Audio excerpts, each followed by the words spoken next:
Hi po sa lahat, magandang araw po sa inyo. Ngayon na video pala no, magtatagalog tayo dahil merong nag-ano sa akin, nag-PM sa aking page. Nag-ano siya, mahingi siya ng tulong, Tagalog siya.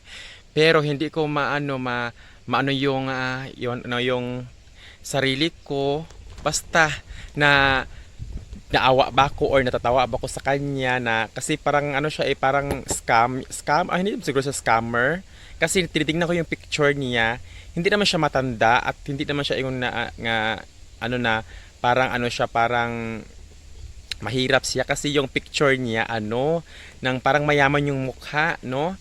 So hindi ko intindihan na basta hindi ko maintindihan yung aking sarili kung naawa ba ako or hindi no. So ito yung sabi niya, taga ano po siya, taga General Santos. Ito yung sasabi niya sa akin ay, pwede ninyo po ba akong tulong? Tapos nag-reply ako sa kanya, sabi ko sa sabi ko, tapos sabi niya, wala po kasi kami bigas, kagabi pa po kami wala kain. Yun ang sabi niya. Tapos pagbasa ko, naawa ako sa kanya maka-vibes. Tapos sabi ko sarili ko kasi naranasan namin dati yan na inahin na hindi kami nakakain.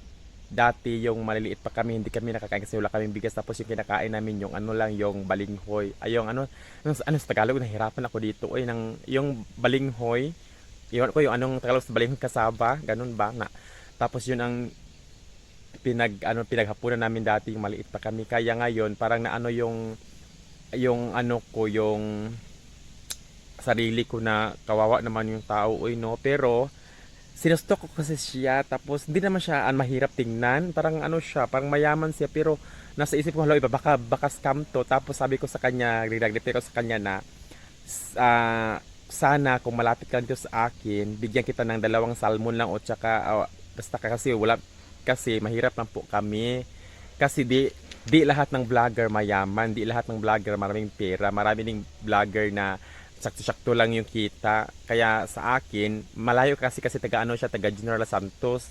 Sabi ko sa kanya, tapos sabi niya, sige na po. Sabi ko, at saka nga sa ngayon, walang laman yung yung cash app ko, walang laman. Kaya, kung mayroon na sana, bibigyan kita sana ng ng kahit 100, kahit 200 lang kaso walang laman, naubos na kasi binili po namin ng bigas.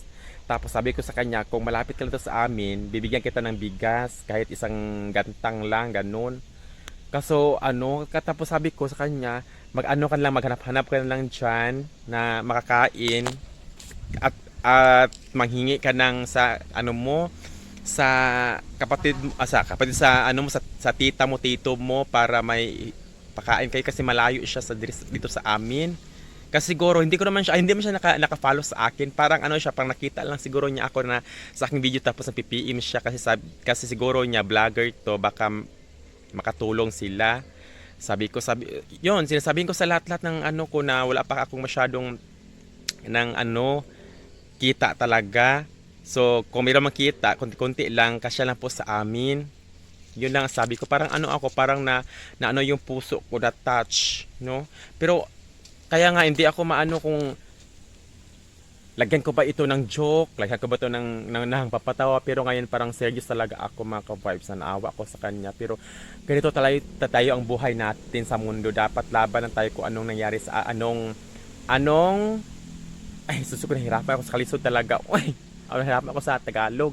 Kung ano man ang meron sa atin ngayon, kaya mag-pray lang tayo palagi ni God. So, yun lang po ang masabi ko po sa inyo. Kuya, sir ba, or yun lang masabi ko sa iyo na mag-pray lang palagi ni God kasi nandyan si God nakaantabay sa inyo, sa ating lahat. Kung magpa-pray tayo palagi sa Kanya. So, yun lang po masabi ko na kung malapit ka lang, sana matulungan kita kahit bigyan kita ng bigas, isang gantang. Kaso lang malayo, tapos yung ko walang laman. So, yun lang po.